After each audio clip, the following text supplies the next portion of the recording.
report tonight by the Anti-Defamation League claims 2019 saw the highest level of anti-Semitic incidents since they started keeping track 40 years ago.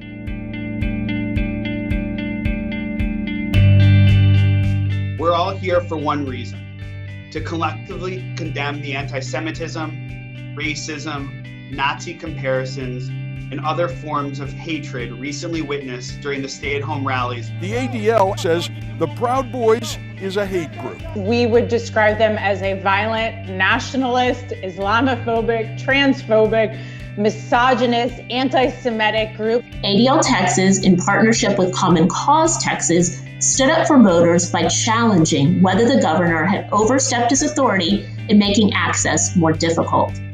One of the things we did this year, we built a chain. We asked every student in the school to talk about their advocates, their allies, and a change they'd like to see in the world.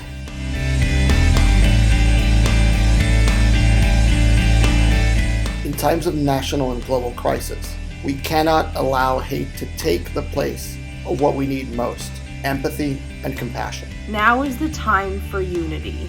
We will weather this crisis, and we must do it together. We've gotten people registered to vote. We have our new website, Our Time, Our Vote, PHL, up. The guys just did a podcast with the 76ers. We are going to make sure all Philadelphia knows how to vote, where to vote, feels good about voting.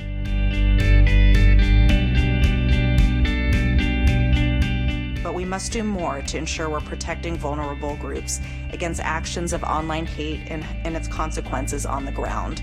Such actions include the emerging threat of swatting. ADL led the local coalition, Hate Free Georgia, of 35 organizations that have been pushing for hate crime legislation for years in the state. Can you talk to me a little bit about how the city of Pittsburgh responded to the events on October 27, 2018? Have spent these past 2 years slowly getting back up, but I do believe that we were able to show that, as we say in Pittsburgh, we're stronger than hate.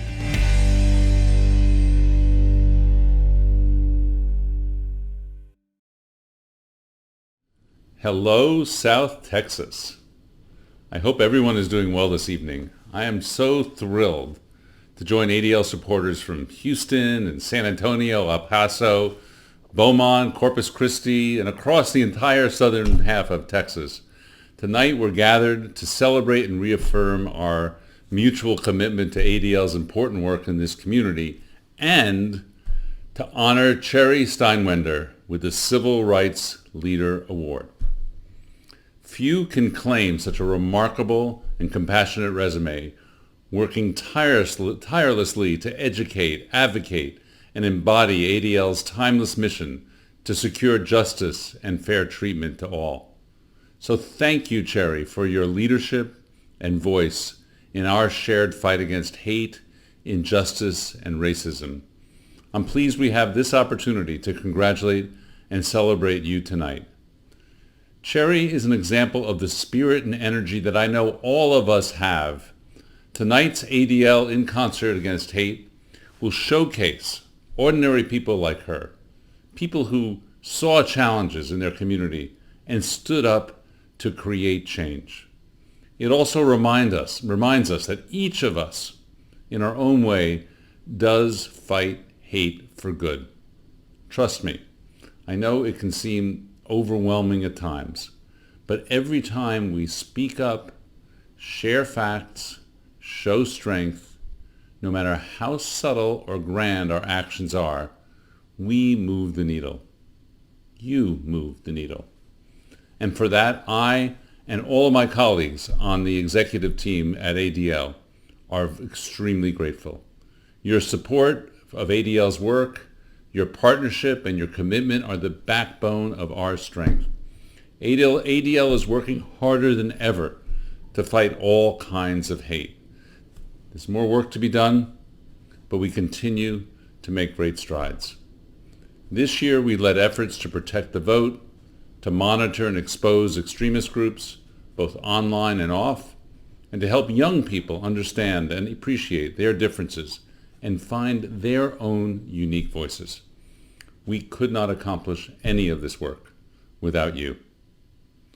Before I close, I want to and let you get on with your celebration. I want to thank your incredible volunteer leaders. We couldn't do what we do without you. Thank you to each and every member of the Southwest Regional Board for your support, your partnership, and your dedication. And I want to especially call out Nicole Gibson, who has led the region through 2020's inordinate challenges as Regional Board Chair. And of course, I'd be remiss not to give a heartfelt thank you to our amazing staff led by Mark Tobin, who fight every day against hate.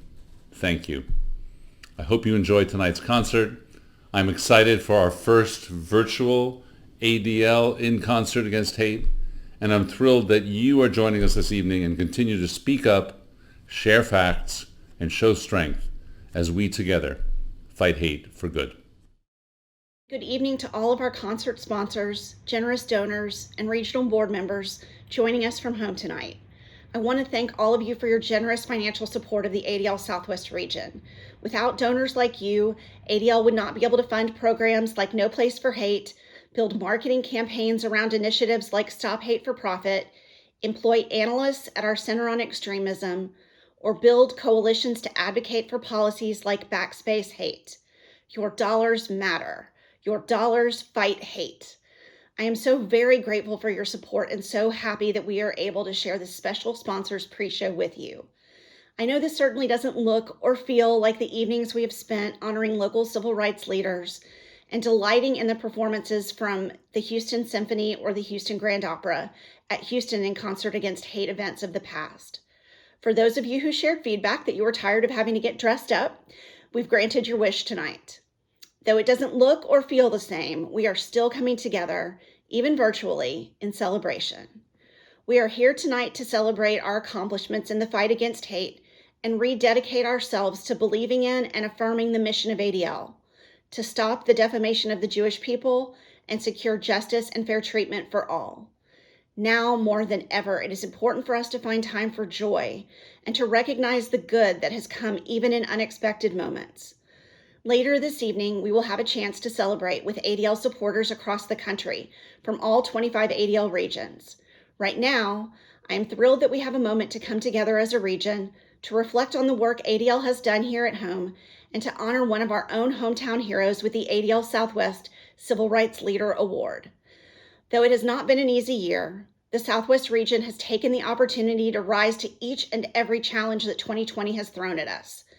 The pivot to entirely virtual programming was daunting at first, but the chance to engage members of our community from their homes has allowed us to reach more eyes and ears with our mission than ever before. We have hosted dozens of virtual programs, viewed by thousands of individuals since March.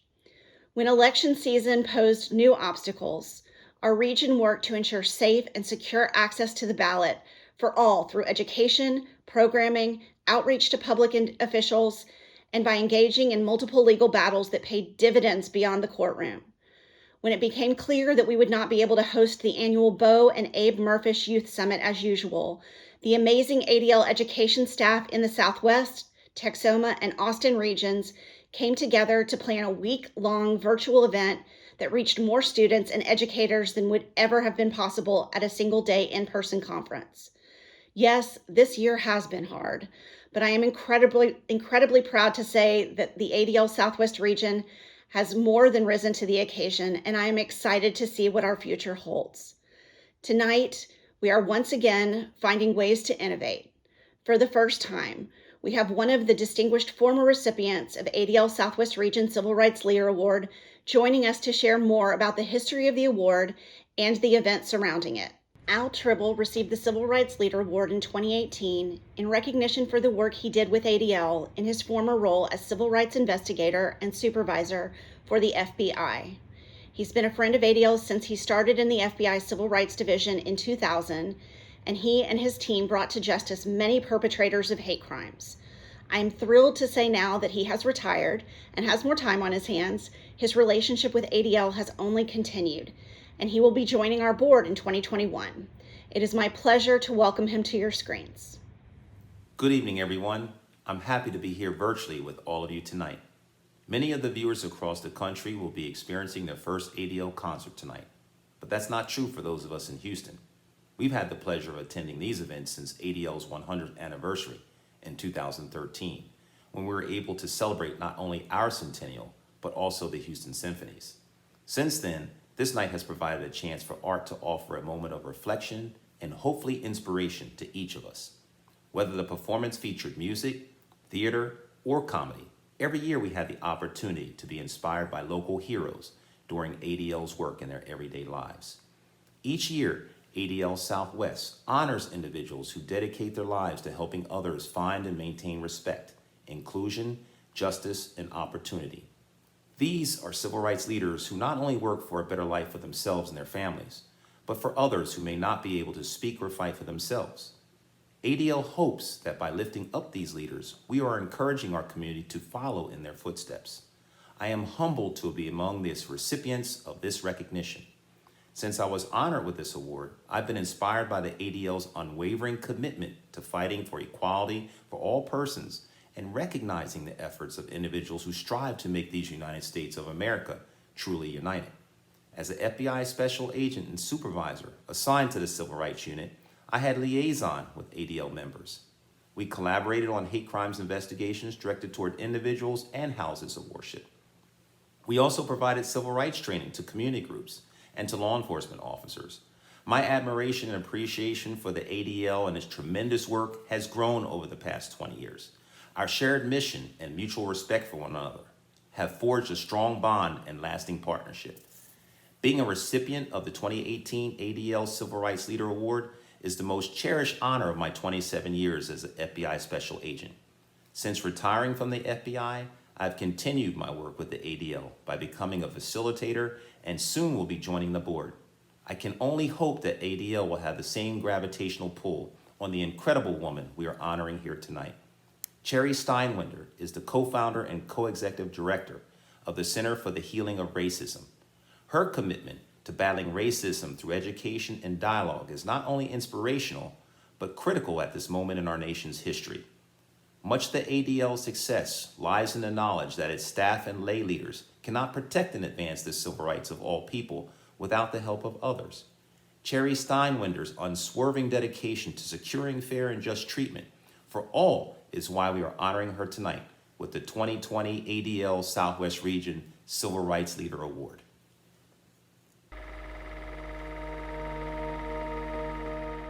To be able to listen to the pain of what people have been through under this thing called racism is very, very healing. Cherry Steinwender is a good listener. She will tell you listening and love have contributed to her success. She says she grew up with a very loving mother who made sure all of her children were supported. When you talk about love, that type of love, that I was wrapped in it, being the oldest of 7 girls and 1 boy. I remember rocking every last one of my siblings because my mother could not give us material things. She could give us love, and that meant none of her children were allowed to cry. Cherry learned early to connect deeply with others, a skill that helped her when she met her future husband Siggy, who was visiting Houston from Austria. She didn't speak German and he didn't speak English, but somehow they communicated when she asked him to go for coffee with her. We sat at that coffee shop over 5 cups of coffee, which led into a couple of hours talking and communicating. And if you were to ask him, ask me, what were we talking about? We have no idea. 10 months later, they were married, and 8 years after that, Spike Lee released his movie, Do the Right Thing. It got Cherry's friend Jackie Newberry thinking about her own white privilege and wanting to do the right thing about racism. I said, we've just got to work on this because it's keeping us apart. And if we believe in unity, if we believe the world peace is only going to come about if we understand each other, we embrace each other, we see the beauty in each other, then we have to talk about what is causing such pain and division. Cherry was resistant, but Jackie was insistent, and they launched kitchen table conversations with a diverse group of friends.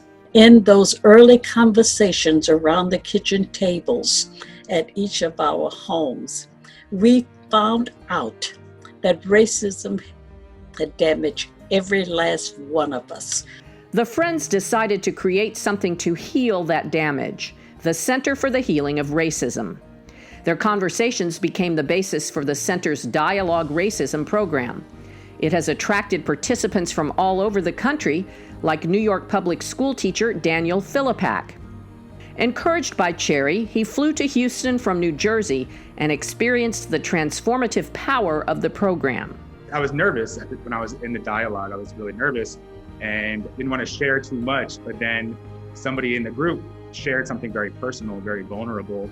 And when that person shared something vulnerable, all of a sudden, I feel like it wasn't even just me. I feel like all of us, our walls came down and we were able to talk, because we realized after that first person opened up, I feel like we all realized it was a safe space. Cherry has been creating safe spaces for participants in Dialogue Racism, her innovative program for children called Opening the Bread Basket, and other programs, and for interns like Kelly McLeod Shingen.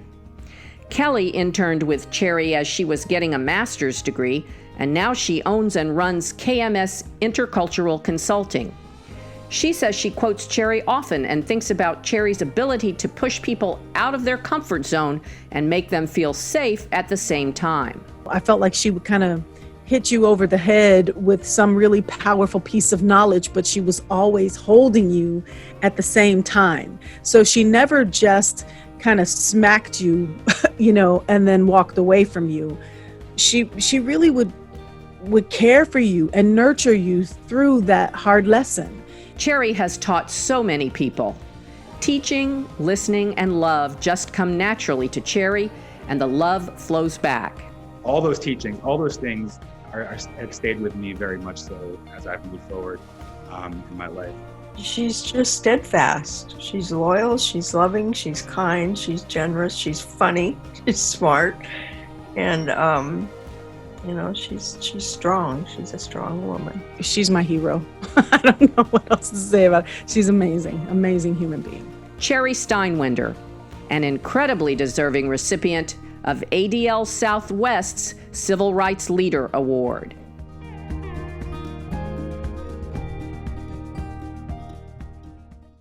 What an inspirational video. Cherry truly is remarkable, and we are so lucky to have her dedication and hard work impact our community. After the tragic but all too common events exposing the depth and breadth of racism in the country this year, ADL is working even harder to build coalitions with leaders who have spent years understanding and fighting the corrosive and deadly effects of racism. We are so fortunate to have leaders like Cherry Steinwinder in our region with whom we can partner to continue fighting hate for good. It is my absolute pleasure and honor to present Cherry Steinwinder with the 2020 Civil Rights Leader Award. Good evening. It is with my deepest and heartfelt appreciation that I accept this award given to me by the Anti-Defamation League. I know this could not have been easy for you because you have been giving this award since 2013.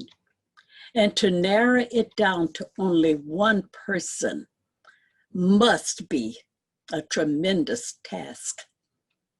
And I really applaud you for that. I would like also to take this time to accept this award on behalf of all of the people that is holding me up, all of the people that have held me up all of these years.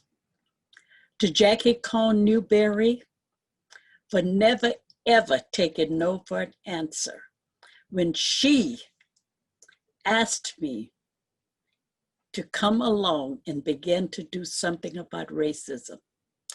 And I'll never forget, I told her, I don't want to do anything about racism, been there, done that.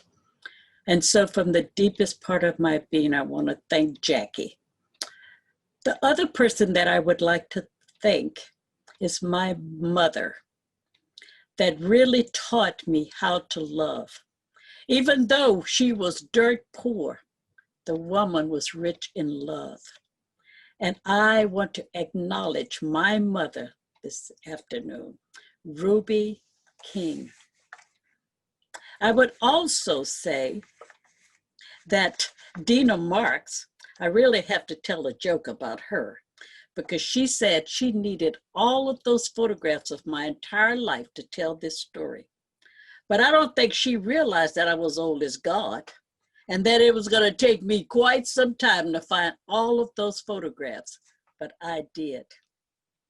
And in accepting this award, I would be remiss if I did not acknowledge George Floyd. George Floyd's little daughter said, "My father will change the world." And he did. And indeed, he changed the world.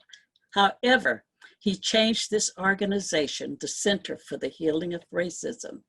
Because of his death, people in this country are eager to learn about racism. And because we have racism in our name, we are being contacted almost daily to aid this country in understanding American brand of racism. So for all of these years, I must say that I freed a lot of people from their racial conditioning. And as Harriet Tubman said, I freed a lot of slaves if they had have known they were slaves. If people had have known that they were damaged around racism, I could have freed a whole lot more. I would also say that I have been in the business of helping people get into good trouble like John Lewis. I've also helped people, just as Michelle Obama said, to go high when they go low.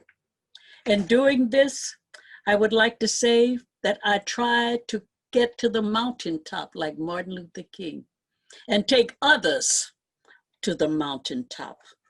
And in doing so, to be able to realize these words, what Martin Luther King said, all life is interrelated, caught up in an inescapable web of mutuality, woven in a single garment of destiny. Whatever affects one directly affects all indirectly.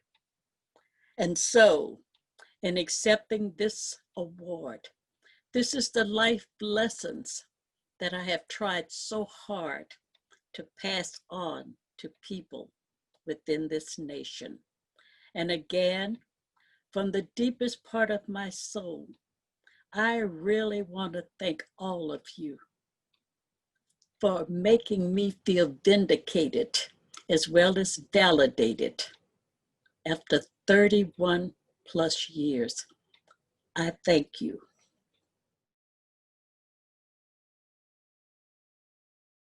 Thank you, Sherry, and congratulations, not only for your words, but for your dedication in fighting hate for good. ADL Southwest is proud to honor you tonight and share your inspirational story that encourages us to eradicate racism in our community through dialogue, education, and collaboration. We look forward to elevating your work, as well as partnering with the Center for Healing of Racism as we pursue our mutual goal of fighting hate. I also want to thank our sponsors of tonight's concert. This past year, we have confronted COVID-related hate, responded to the movement for racial justice and equity, fought voter suppression, and supported the pillars underlying our democracy, without ever wavering from our work of responding to the increase in extremist, anti-Semitic, and bigoted activity. The hours have been long and the challenges at times acute. But we reach the end of 2020, secure in the understanding that hate will not prevail as long as those seeking justice remain prepared, present, and resolute.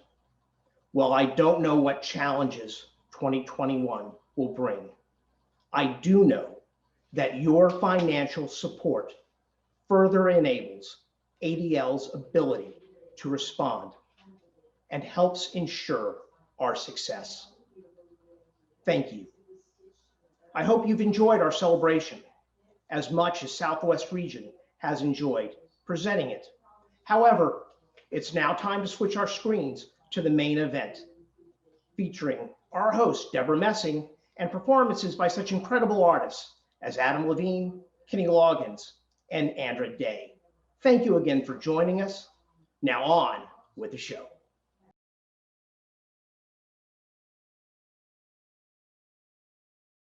Once you close out of this Zoom window, please open your web browser and navigate to events.adl.org/concert/live. If you have any issues navigating to the National Concert live stream, please email concert@adl.org.